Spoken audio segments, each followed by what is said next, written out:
This morning, ABC 15 taking a special look at Black history, buildings around the valley that hold so much history and so much heart. Places like the Greater Shiloh Baptist Missionary Church, the South Mountain Community Center, and the old Esquire Barber Shop building. All of these and dozens more brought to life by a true visionary who saw so much potential for Phoenix and saw no limits for himself, and in turn advocated for others along the way.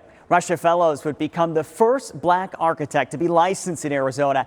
And as I recently found out, what he has built has stood the test of time.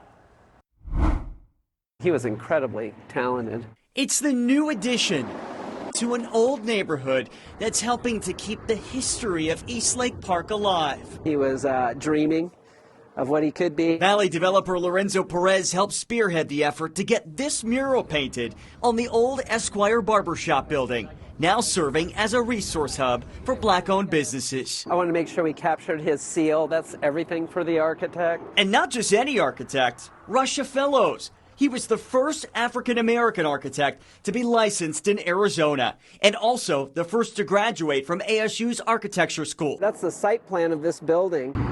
Starting back in the 1950s, Russia designed dozens of buildings across the city, overcoming obstacles society had put in his path.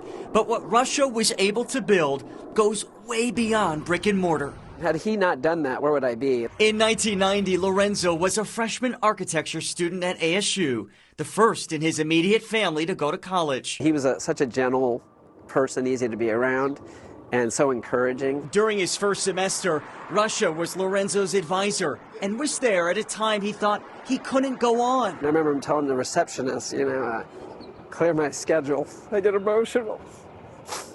Russia met with Lorenzo for 2 hours that day, and like the true visionary he was, helped him build the plans for his life piece by piece. This guy believes in me, I can do this. Lorenzo buckled down, stayed determined, and it paid off, getting an A on his next project. And the one person he couldn't wait to share the good news with was Russia. It was a meeting that would change Lorenzo's life, but sadly, he'd never get a chance to thank Russia in person. He died from a heart attack just a few weeks later. And now, the chance to return the favor, celebrating his hero, fittingly, on one of the buildings Russia designed. Thank you for believing in me when I did it.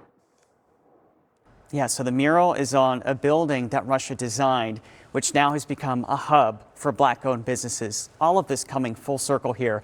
Russia's version of architecture also meant building up the people around him. In his final year at ASU, Lorenzo got a scholarship that was created in Russia's honor.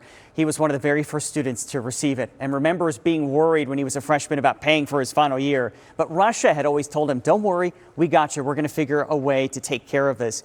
And he did in a very powerful way by getting that scholarship created in his honor after his death. That is incredible. And we talked about this earlier, legacy. That's what this is about, paying forward your success so that the people who come behind you can do so much good for others. And I don't think Phoenix would be the same without Russia Fellows, especially that Eastlake Park neighborhood. Yes. His legacy stands the test of time, and we're a better city because of Russia Fellows. Thank you for sharing that story. It's awesome.